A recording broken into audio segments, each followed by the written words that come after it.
Ok, hola, buenos días, buenas tardes ya a todos. Muy buenas tardes a todos, gracias a los que se están conectados por Zoom para este coloquio. Este es el último coloquio de investigación del Instituto de Ciencias Nucleares de la UNAM. Y hoy vamos a tener una charla del doctor Austin Schneider del Laboratorio Nacional de los Alamos en Estados Unidos, asociado también al Massachusetts Institute of Technology. And I'm going to switch to English to give a short summary of Austin's history. So Austin obtained his PhD from the University of Wisconsin-Madison in 2020, working on the ice cube neutrino experiment, where he specialized in the development of statistical techniques for physics experiments and measurements of the diffuse astrophysical neutrino flux. From 2020 to 2022, he was a postdoctoral associate at MIT, where he became an expert on the development of open source detector simulation chains, machine learning techniques for liquid argon TPCs, as well as in the study of sterile neutrinos and new physics topics with a far detector for the future Dune long baseline neutrino experiment. He is currently a director's postdoctoral fellow at the Los Alamos National Laboratory in the US and simultaneously holds a research affiliate position at MIT.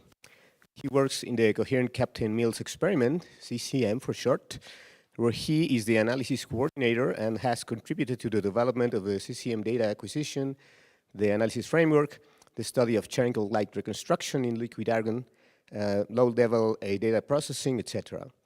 He also studies the temperature sensitivity of supernova neutrinos. Since 2018, he has co-authored about 12 scientific publications in which he has made major contributions besides appearing as a co-author in over 200 publications from the IceCube and Dune collaborations. And we're very happy to have him here. Today he's going to be talking to us about dark sector searches with the Coherent CAPTAIN-Mills experiment. And please welcome Dr. Austin Schneider. Please, Austin. Microphone doing okay?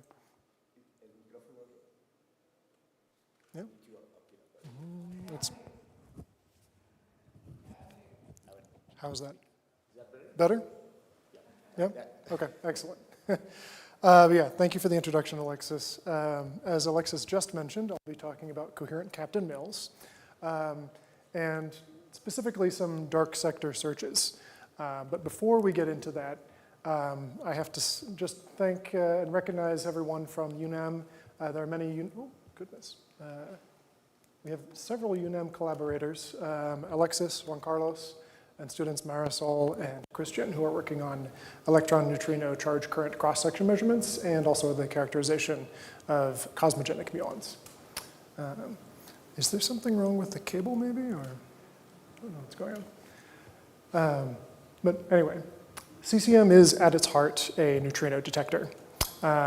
Detecting neutrinos, generally speaking, requires incredibly sensitive detectors in very intense flux production of the neutrinos. And so, do you want it up? Is that better?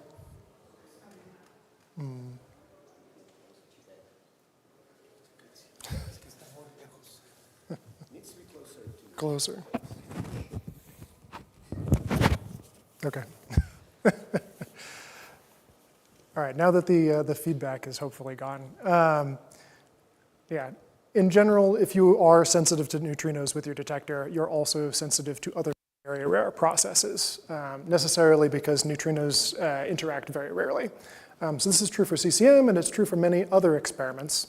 And so because of that, I'm going to first talk about neutrinos a little bit, which will provide some motivation for some of the searches that we're performing with CCM. So we'll cover neutrinos and neutrino oscillations very briefly, as well as some anomalous observations in a few neutrino experiments before getting to CCM and its potential successor experiment, coherent cesium iodide. So what are we actually talking about when we refer to new physics? It's really anything that is outside of the standard model. So this could be dark matter, sterile neutrinos, axions, as well as new forces or new particles. And so why are we actually looking at neutrinos in particular out of all of the standard model particles? It's because neutrinos are not very well measured, and they're also quite unique in terms of standard model particles. They're the only electromagnetically neutral fermions in the standard model and only interact through the weak force, which makes them extremely difficult to detect. Their interaction cross-section is in fact so low that most neutrinos that come to Earth from cosmogenic sources will pass straight through the Earth without interacting. We also already see beyond standard model physics in the neutrino sector, and we'll talk about that in just a second. So there are three flavors of neutrinos that correspond to the charged leptons. The weak interaction is giving us this correspondence. So if you think about a pi plus decay that's going to give you a muon, the corresponding neutrino that comes from this decay is a muon neutrino. And similarly, in radioactive electron capture of an isotope, say chromium-51, the emitted neutrino is an electron neutrino because it's associated with the electron that was captured. So if we think about an experimental setup that is rather common these days in neutrino physics, where we have production of muon neutrinos from a pion decay source, we let them propagate over some distance L, and then we have some detection through a charge current interaction to get one of the charged leptons. When we perform these experiments, sometimes we detect a flavor that we did not start with. So you can start with a very pure muon neutrino beam, but then get an electron neutrino that's observed at the end, which we can distinguish because of the different states, or the different signatures that the charged leptons have. And this, of course, is new physics outside of the standard model, but it is not recent as of this year. We've made these observations throughout the 1900s and the 2000s, and this resulted in the Nobel Prize in 2015 for the discovery of neutrino oscillations, which has the implication that neutrinos have mass, something that is not described by the standard model. So neutrino oscillations happen essentially because neutrinos are produced in one basis, say the flavor basis for charge current interactions, but they propagate in the mass basis, and these bases are misaligned. So if we think of just two generations of neutrinos, the survival probability, the probability that you basically see the flavor that you started with, is given by this formula. And the oscillation frequency is governed by this mass squared splitting, which is the squared difference between the mass states that are propagating through space. And the oscillations progress with L over E. So you can see these oscillations over distance, but also in the energy spectrum. So we see neutrino oscillations, which means we have a non-zero mixing and a non-zero mass difference. And this is what gives us the implication that neutrinos have mass. And this is sort of what you would expect to see for a neutrino or a source of pure muon neutrinos. As you go along, you will get this electron component, but then if you keep going, you'll get to the other side of the oscillation phase, and you'll see the muon component again. So by now, the parameters of the three standard model neutrinos and their mixings, the way they oscillate essentially, have been fairly well measured. We've made many measurements in the atmospheric mixing sector, which constrains delta m squared between the third and second mass states, as well as the mixing between those. And in the solar mixing sector, which again constrains the delta m squared between the second and first mass states and their mixing. So these are sort of the recent experimental results on this. And so we have a pretty good idea of what the mass squared splitting and mixings are. But we've gotten very good at producing neutrinos and quite good at detecting them. And as we measure any model with increasing precision, we can expect to be able to probe how that model might break. And this brings us to the anomalies in several neutrino experiments. You think it's the cable? Oh, it's waiting for.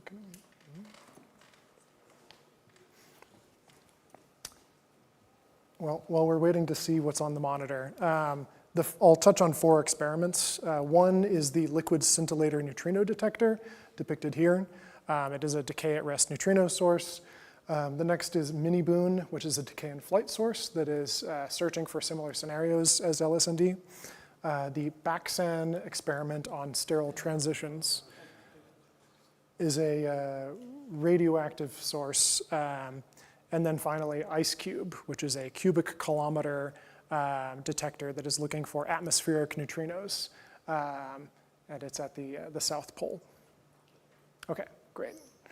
There are a few other anomalies in the neutrino sector that I won't cover here, but suffice to say, there are many experiments out there, and there are many interesting measurements that we don't think can be explained by either the standard model or the addition of oscillations between the 3 standard model neutrinos. So this is the Baxan experiment on sterile transitions. It uses an extremely intense chromium-51 source to produce electron neutrinos. And interactions on the gallium are measured in 2 separate volumes. And these are the sort of radioactive counters that are used to actually make the measurement. Essentially what's going on is if you have a neutrino interaction in one of the 2 volumes, we'll be able to measure it later. And as this source decays, you'll see the rate go down. And if there are no neutrino oscillations, you should expect exactly the same rate in this volume. And we also have very good predictions and measurements for the cross-section of these processes. What the Baxan experiment on sterile transitions observes, this is in the inner volume up here and in the outer volume below, is a difference between the measured and predicted rates. So the predicted is in blue here, and the measured fit is in red. And you can see that there is a substantial deficit in both the inner and the outer. And the significance of this is greater than 5 sigma. And we don't seem to be able to explain this through systematic or cross-section uncertainties. This is also at the wrong energy and distance to be explained by standard 3 neutrino oscillations. So something interesting may be going on there. The liquid scintillator neutrino detector is a decay at rest source. So there's a water copper target. And they're looking at, they have a beam of very pure beam of muon neutrinos that is going into the detector. And what they're searching for is inverse beta decay events from the anti-electron neutrinos. So this is their observation in the in the inverse beta decay channel. This is showing the backgrounds. So the backgrounds are both well constrained and quite low. And they observed a 3.8 sigma excess of electron antineutrinos. If you try to explain this by neutrino oscillations, this is the best fit that you get.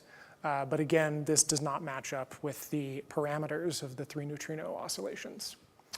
A follow-up experiment to LS&D is the mini-boon detector. It's a large oil Cherenkov detector. They have a much higher energy in their beam. They're going up to 8 GeV compared to LS&D's 800 MeV, but they're at the same length over distance. So in terms of the neutrino oscillations, if this is what's being observed by the LS&D detector, mini-boon should pick up on it. And what they found is a 4.8 sigma excess of electron flavor neutrinos. So this is the energy spectrum of their electron flavor channel. And you can see the large discrepancy between the predicted no oscillations and the observation. But the best fit for a neutrino oscillation model also does not agree with data. So something else may be happening there. In terms of trying to explain all of these experiments, we've been talking about them in terms of neutrino oscillations. And since they don't agree with the standard 3 neutrino oscillation picture and the other measurements that we've made with the experiments that I showed earlier, one possibility, a simple extension, is to introduce a sterile neutrino, a 4th mass state. And this gives you an extra mass squared splitting, which gives you a different oscillation frequency and allows you to absorb essentially the excesses and deficits that we see. So we've looked so far at 2 kinds of experiments, an electron appearance and electron disappearance. And so because all of these oscillation phenomena are related, we would also expect to be able to observe muon neutrino disappearance. And that's what the IceCube experiment has been looking for. So the IceCube is a gigaton scale neutrino observatory at the South Pole. And they look at these upgoing atmospheric neutrinos. So when cosmic rays interact in the atmosphere, you get neutrinos produced going through the Earth and being detected at the South Pole. And this is showing in the delta m squared between the sterile and the 1st mass state and the mixing between the 2nd and 4th mass states, what their best fit is. So there's a preferred region here and that looks like a sterile neutrino. So by now they have a closed 95% contour. The significance of this is just below 3 sigma. So there's interesting hints across all of the channels. But the problem with this is even these anomalous observations do not agree with one another when interpreted as a sterile neutrino. So this is showing, again, the delta m squared and the mixings, or the proportional to the transition probability for the different signatures. So there are 3 different axes on this plot, but you can see that there's a huge gap between the preferred delta m squared regions of the electron appearance, muon disappearance, and electron disappearance. And this amounts to a 5 sigma tension. So really this model seems like it can't be the explanation. It might explain some of what we're seeing, but something else is going on. And the mini-boon experiment in particular has a extremely large disagreement with this oscillation model with a sterile neutrino. So beyond the experiments being in tension, this observation tells us that maybe something else is happening. So this is a summary of kind of what I just said, but we're now looking to other explanations. There's a number of well-motivated explanations for the anomalies. It could be sterile oscillations with other effects, or it could be other new particles that are very rarely produced or very rarely interact. And so this brings us to sort of beyond standard models, searches in what we call the dark sector. Okay, so now we're going to talk about the Coherent CAPTAIN-Mills experiment, what I've been working on. CCM is a 10-ton liquid argon scintillation and Cherenkov detector, and it is the largest light-based liquid argon detector by its photocathode area. So we have more coverage in terms of photocathode area than even something as large as Protodune or SBND or Icarus. We've got 208-inch PMTs that give us 50% photo coverage, and this gives us a essentially 5-ton fiducial volume region inside this 7-ton active region. And we also have an instrumented 3-ton Vito region on the outside of that interior volume. So we're midway through our 3-year data taking period, and we're set to get about 2 times 10 to the 22 protons on target for this experiment. So it's a very high exposure. CCM, we had a prototype run in 2019 through 2020, where we only used 120 PMTs. We were testing PMTs for SBND, and we'll see some results from this data later on in the talk. We also had an engineering run in 2021, and we're able to publish our first physics results from this data set, which is just a few weeks of data. And now we're in the middle of our 3-year physics run, where we have made a number of improvements to the analysis and data processing of the experiment. So CCM, we have to get our neutrinos somehow. We are located 90 degrees off axis from a beam dump that's located at the Los Alamos Neutron Science Center. So this is called the Lujan target. There's a linear accelerator that feeds into a proton storage ring, which bunches the proton pulses into a tighter timing structure. And then the beam actually gets bent downwards. So the beam is going into the page here at the target and hits that tungsten target, and we get decay at rest products traveling to CCM 23 meters away. There's also a considerable amount of shielding between us and the target. So this 800 MeV pulsed proton beam is operating at 20 hertz. It gives us a 290 nanosecond spill width. And the neutrinos that CCM is trying to observe are produced via pion decay at rest. So if you have the proton interacting with the tungsten, you produce pi pluses and pi minuses. The pi pluses are the only ones that really get a chance to decay. And so you get a very pure prompt flux of muon neutrinos. And this is showing essentially the timing structure here of the different components, because the muons will also decay to an electron neutrino and muon antineutrino. This red triangle here is following the beam, which is the black triangle, and this shows the prompt muon component, whereas the muon decay products are delayed further. And this is, since it's a two-body decay, a monoenergetic flux. This is one of the most intense sources that we've built so far. There are others that are more intense than it, but the environment is such that we get a lot of other products from this beam dump. And so we end up being sensitive to a number of things besides just neutrinos. In terms of other proton beam dumps, this plot shows the power. So you get more protons on target or higher energy as you go up in this x-axis. This increases your event rates, but also increases the beam backgrounds that you have. On the y-axis is the background rejection factor. This is just inversely proportional to the sort of the width of your beam. The duty factor of the beam makes a large difference in terms of the number of backgrounds you have to contend with.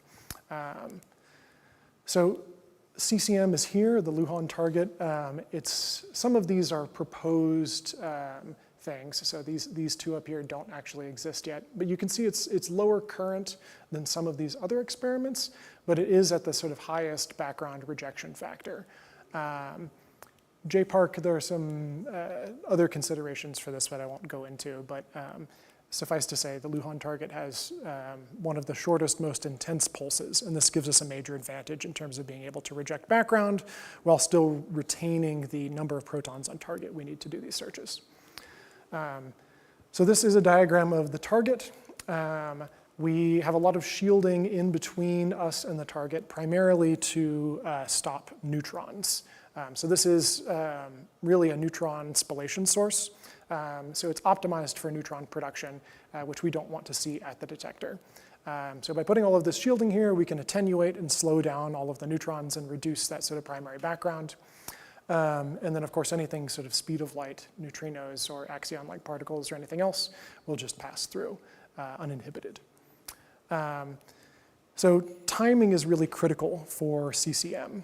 This plot shows the timing of some of the different things that we might observe. This is showing essentially the prompt neutrino signal. And then this black line is showing what we would expect in terms of neutron rate in the detector if there was no shielding. And you can see there's already a pretty big timing difference between these two, but there is a small tail that extends into here. And this really just comes from the fact that the neutrons are very heavy and so are moving slower. But with all of the shielding, we actually just measure this red curve. So we have very good separation purely through timing between the signal that we're looking for and our predominant background. And to get this very precise timing down to the sort of below 10 nanosecond level, we use a small detector that is close to the target to look for prompt gamma ray emission from there. And so we use that as a sort of timing calibration source.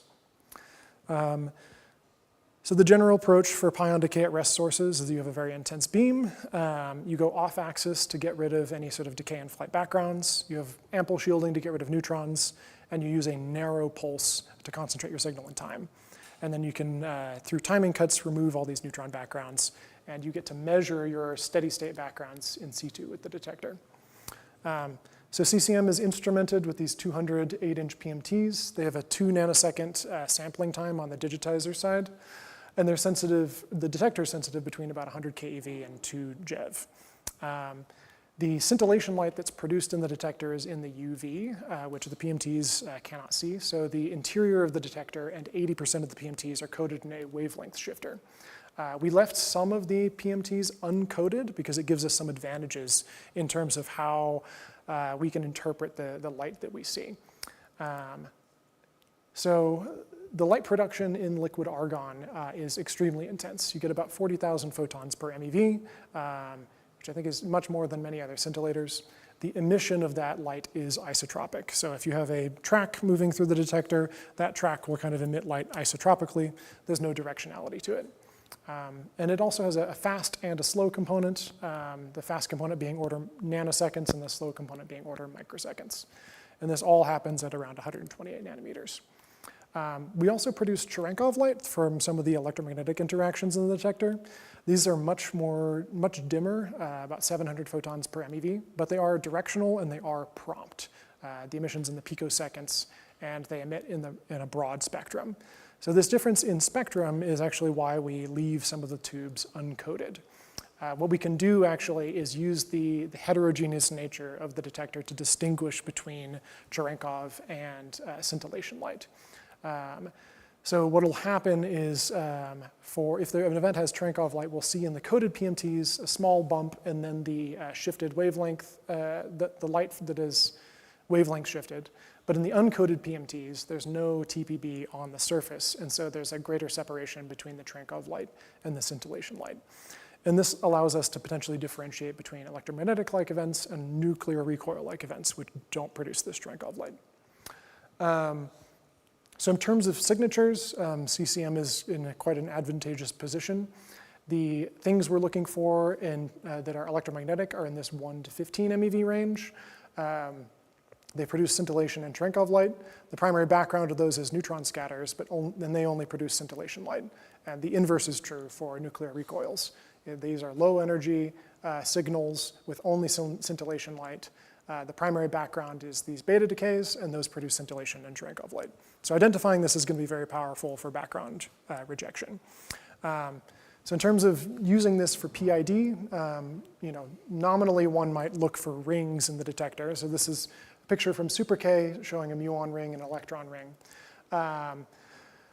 But identifying Cherenkov light is very difficult at lower energies, and especially difficult in detectors that have very bright scintillation light. And so, yeah, there's a couple ways to kind of approach detecting Cherenkov light. One is you can reduce the scintillation light. One way you can do that is to very lightly dope your detection medium with scintillator, so you just don't have as much light. And this lets you tune the ratio between scintillation and Cherenkov. This is what the liquid scintillator neutrino detector did, but there are some drawbacks to this in terms of the energy resolution. The other way to do it is through smarter light collection. You can exploit the differences in timing and the differences in wavelength, and this is what CCM, Boraxino, EOS, and NuDOT have done, but it is difficult experimentally. So what we're doing right now is we've collected data from a calibration source. This is a sodium-22 source that produces a 1.2 MeV gamma, as well as a 0.5 MeV positron, which will then give you two 511 keV gammas. And this electromagnetic decay will give us some Cherenkov light. So we've taken this data and tuned our optical model to the scintillation light only. Because if we look at the later light, we can see, we can isolate it from the Cherenkov light. Let's see. And yeah, after tuning to the scintillation light, you can see the sort of time structure of our sodium events. So this is many sodium events collected together, showing you just the light that's on a single PMT. And we get a short time constant for the scintillation light of about 6.2 nanoseconds and a long time constant of about 750 nanoseconds. So we've well calibrated the detector with this sodium source. But if we look a little bit more closely, so this is another tube showing that same sort of time fit, we can do a comparison between the data and the simulation with and without Cherenkov light. So we've only calibrated in the scintillation light so far. And you can see there's a small difference here. This is for a coated tube, right, which is the one that's supposed to be less sensitive. But if we look at an uncoated tube, you can see a dramatic difference in the Cherenkov light versus no Cherenkov light.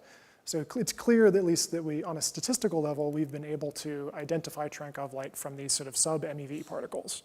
And this is the first time this has been done in liquid argon. We're working now on event-by-event identification of Cherenkov light, which also has not been done in liquid argon yet. And based on what we've seen in the data and simulation, we think this is very achievable. So this will allow us to do this Cherenkov light particle identification down below 1 MeV. Granted, when you get below 1 MeV, things are a little fraught in terms of number of photons. About half of all of the events that we measure in this sodium calibration data have hits in this early time region. So you can't say anything about half of the events, but this is only about below the 1 MeV level. So anything brighter than this we'll be able to do quite easily.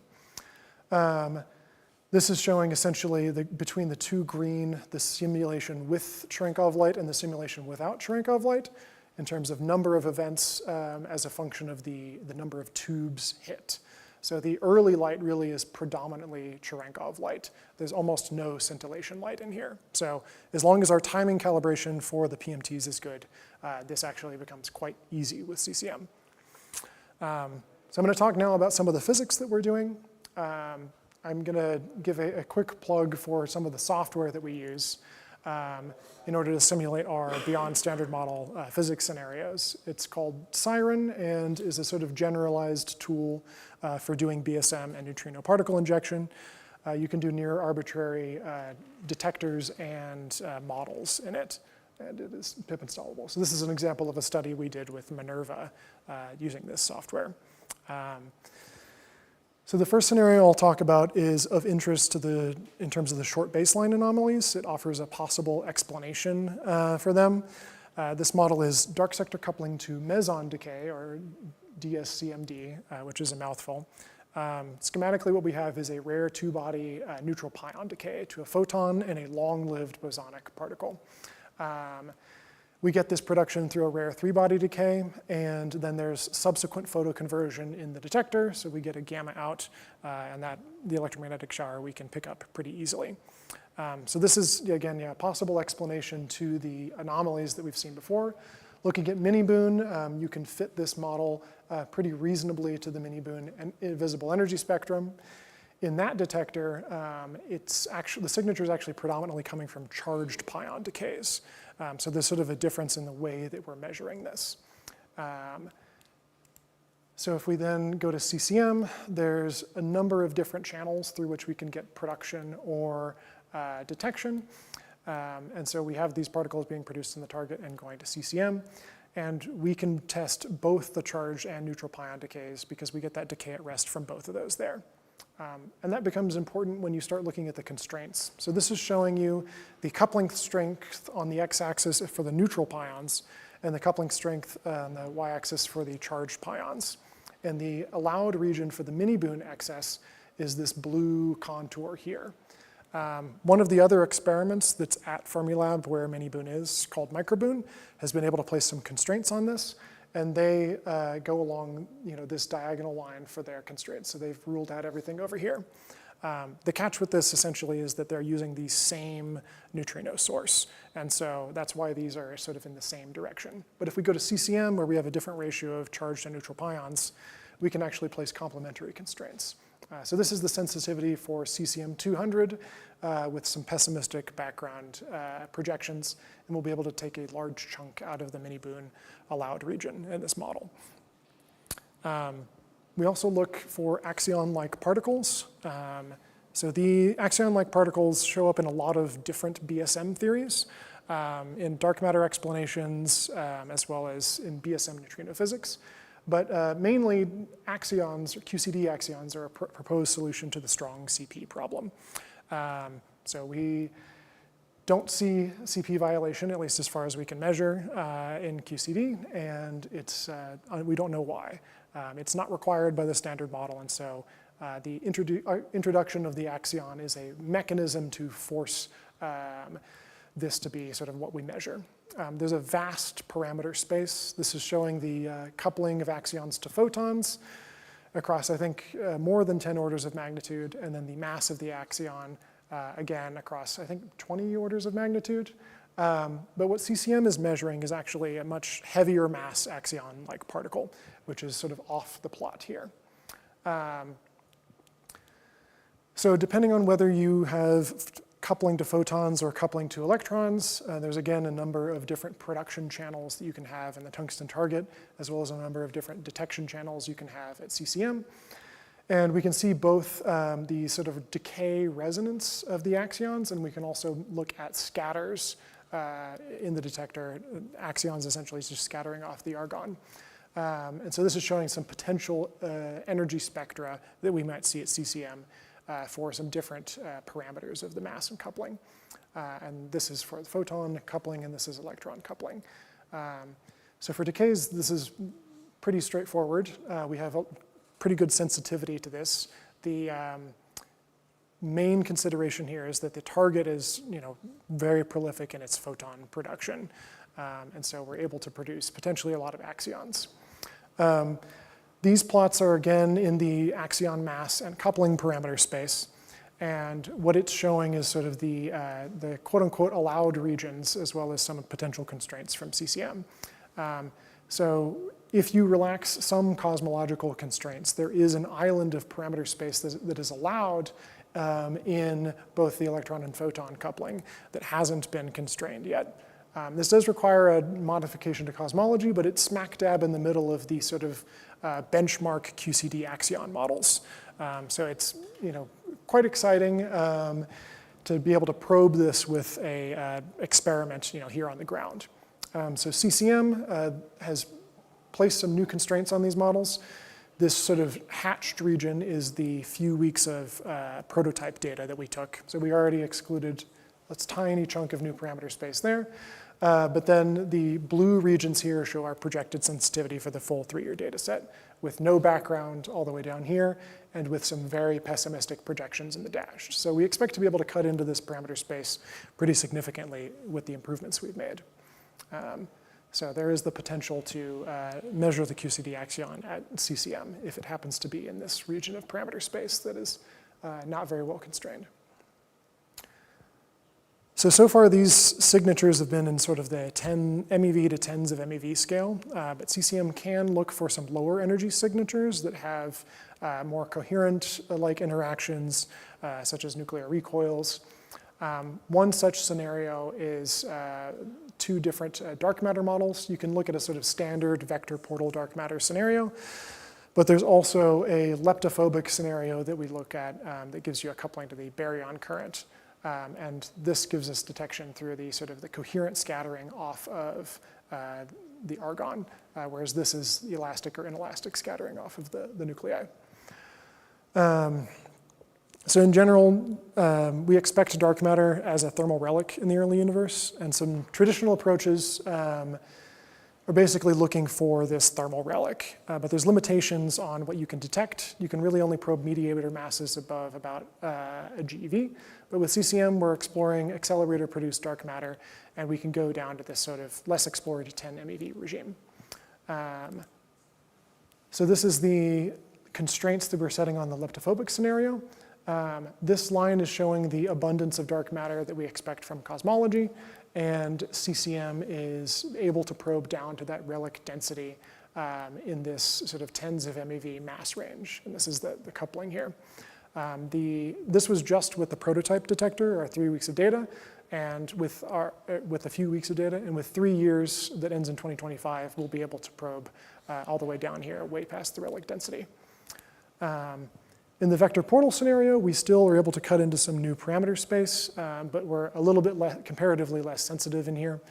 So CCM is the sort of dashed blue line here. This is showing the elastic channel, and the dashed blue line again in the inelastic channel. So for inelastic, we really can't contribute too much, but in the elastic channel, there is some sensitivity. That brings us to the sort of potential successor experiment to CCM called Coherent cesium iodide that's going to attempt to get to these sort of lower energies and probe the coherent interactions. So CCI, as we've designed it, is a small cesium iodide detector. It's thallium-doped segmented scintillator, so each of these scintillator bars has a PMT on either end. And the compact size of this has some advantages. It's very easy to move and to shield. And so some of the sort of critical design characteristics are that we have fast scintillation, around 600 nanoseconds.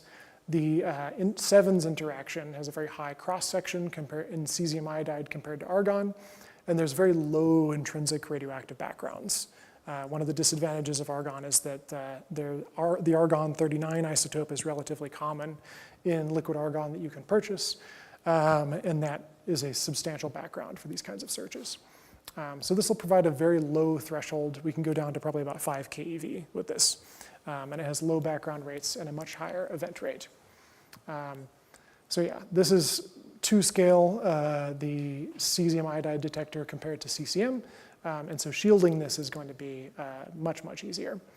So if we look at the leptophobic scenario, there's substantial improvement with 3 years of CCI data compared to CCM. We get additional coverage below the relic density, and this really comes from the increased event rate and the improved shielding. We can also place, because this is a small detector, at different distances from the target to eliminate some background concerns. In the vector portal, these are the same plots before. These other lines, the orange, the green, and the sort of magenta there, are the sensitivities for CCI. And so it's cutting into some new parameter space in the elastic channel as well as the inelastic channel. So with CCI, we'll be able to do a lot more in terms of these lower energy BSM scenarios. We can also look at coherent elastic neutrino nucleus scattering. This is really the sort of the gentlest of the neutrino interactions that are out there. Neutrino coherently interacts with the entire nucleus, and then you get a nuclear recoil. So this is mediated by a Z boson and is entirely elastic. And you can see the cross sections here. Cesium iodide coherent scattering is this blue curve up here. And these are the electron-neutrino charge current and inverse beta decay cross sections. So this cross section is extremely large by neutrino standards. The main problem with this is it is very low threshold for detection. So this is showing the spectrum from a pion decay at rest source for different targets. And you can see the recoil energy for cesium iodide. You really only get up to a couple tens of keV. So this 5 keV threshold is extremely important. And you can detect, since this is a neutral current interaction, all of the different species that are produced in the pion decay at rest source. You can get the muon neutrino, the muon antineutrino, as well as the electron neutrino. And essentially what you can do is you separate these different flavor components via timing. If you remember from one of the first slides I showed, there's the muon neutrino emission is very prompt, whereas the others come from this muon decay and are delayed. So using this, you can look for these coherent elastic neutrino nucleus scattering events. And this actually gives you sensitivity to one of the anomalous observations from the Baksen experiment on sterile transitions. So this is showing basically the allowed regions in blue from the best experiment in delta M squared and in the mixing strength. And then this is the sensitivity for CCI with 2 ton years and 5 ton years. So if best is really coming from a sterile neutrino, we should be able to make this determination with CCI in just a few years. CCI also has some modest sensitivity to Axion-Like particles, but this is sort of generally a higher energy signature, and so it doesn't do quite as well compared to CCM. But then looking at the dark sector coupling to meson decay, you can see that there's some, let's see, where is CCI on this? Yeah, CCM is this sort of fatter dashed line, and then CCI is sort of just beyond it. So we get a modest sensitivity improvement, but not too much. So these are just a few examples of what we can probe with CCM and CCI. I didn't cover the standard model measurements that CCM is going to make. We'll be able to produce a electron neutrino charge current cross-section measurement, which Marisol is working on. We're also looking into potentially detecting sevens. We've maybe found some ways to get around our sort of nominally high threshold. And we also plan to do a neutron cross-section measurement, which will have implications for supernova neutrino measurements in Dune. But on the BSM side, we have very broad sensitivity. CCM can perform a variety of very inclusive searches. And in my opinion, it's rather remarkable how much we can do with one small experiment sort of parasitically in this detector hall at this beam dump. So the sort of looking at pion decay at rest techniques is very powerful. So we have strong experimental and theoretical motivations for new physics. There are some neutrino anomalies that present sort of a very interesting puzzle in terms of what may be going on with those beyond sterile neutrinos. And CCM and CCI are able to target this by leveraging this sort of very intense pion decay at rest source at the Lujan target. There are a few places where you can be exposed to as many pion decays as at Lujan. And that's why we're looking to build new experiments there. So CCM is really good for the sort of high energy stuff, whereas CCI is targeting these low energy things. But we're also looking at further expansions to the program at Lujan. There are a number of detector improvements that we can make to CCM, and we're entertaining a 100-ton version that would make large improvements on many of these searches. Yeah, thank you all for listening.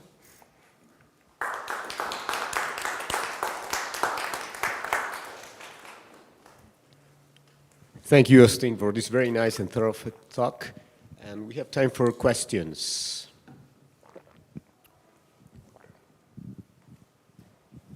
Marisol, wait for the microphone. Okay. So at the very beginning, you talk about the neutrino anomalies. Can you explain more about the Anita anomaly? Yeah. Let's see, I don't have a good picture for Anita, but let's go back up. Yeah. So there's no backup slide for this, but I'll explain a little bit about what Anita is.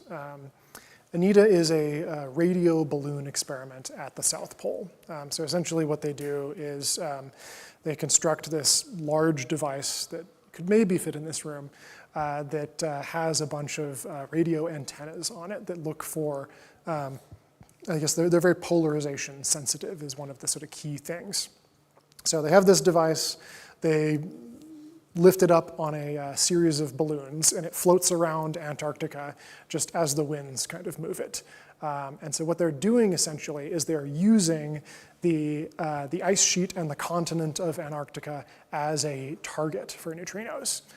So what happens is if a cosmic ray air shower occurs and is pointed at the ice, it will produce radio waves through the Ascarian effect, and those radio waves will reflect off of the ice and go up towards Anita where they can measure it. In terms of neutrinos, what can happen is you can have a Earth-skimming neutrino that interacts in the Earth or in the ice, and then it produces a shower that goes upwards.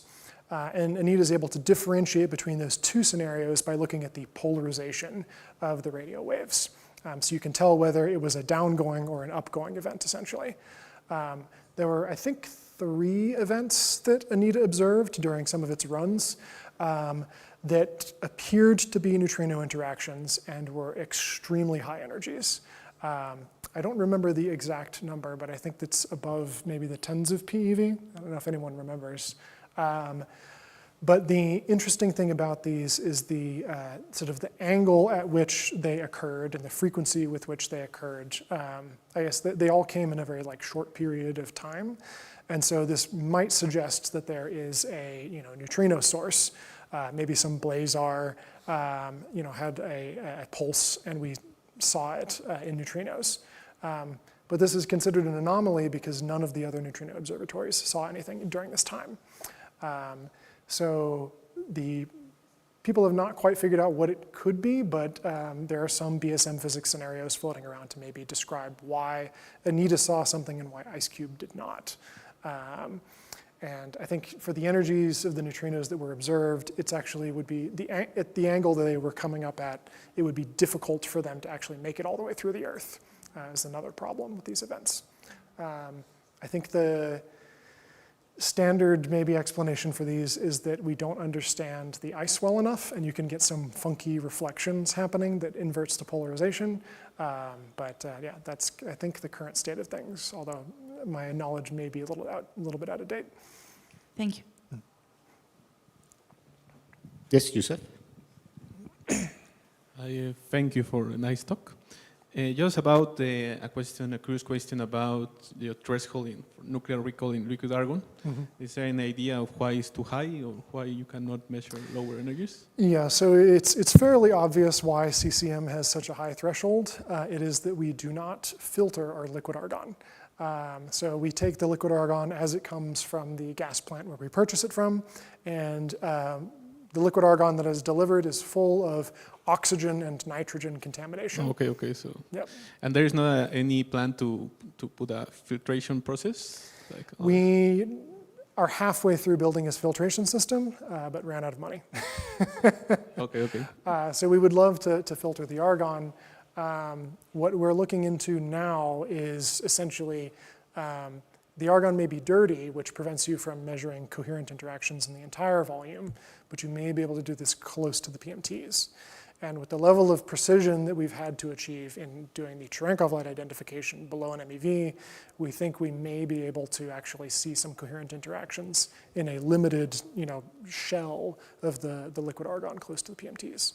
So we're still investigating that, but it's a distinct possibility, at least doing some back of the envelope calculations. Okay, thank you. Mm-hmm. Another question? I have a couple questions. Is the range, I guess, in the cesium iodide version of this CCI, is the ionization efficiency for nuclear recoils well understood to the level to which we plan to operate the detector? Is that like a region where things are well understood, or are there room for improvements to lower the threshold to the region of interest for new physics? So you're talking about if we really understand the quenching factor? Exactly. Yeah. That's something that I don't know. So yeah, I can take a look and get back to you on it. I know that we do have existing measurements from the Coherent collaboration on cesium iodide. I think they are using a different dopant though. So the crystals we have are thallium doped, which does change the scintillation time structure. So with the dopant being, I guess I'm not sure if the dopant will actually change the quenching factor all that much at its low concentration, but I think if it is changing the scintillation, then it's very possible. Yeah, there was a prior experiment that the crystals are coming from, and so they may have done some measurements. So it's something to look into. That fits into my second question, sure. Actually. What is the driving thing towards the small size of the CCI? And it's because you're using pre-existing crystals, right? Yeah, so building a cesium iodide detector is, the difficulty in it is mainly the expense of the crystals and the shielding. So we already have the crystals from a prior experiment. They're owned by Texas A&M, who has been willing to contribute them to this effort. I don't remember the exact number of tons of cesium iodide crystals that we have, but it is in the maybe several tons that's available to us. So the plans that we put forward are for a 1.5 tonnage detector split into two pieces, a 1 ton far detector and a 0.5 ton near detector. And this is what would give you sensitivity to the best scenario. I think for us, the main limitation is actually the cost of the instrumentation. Thanks. More questions? Yes?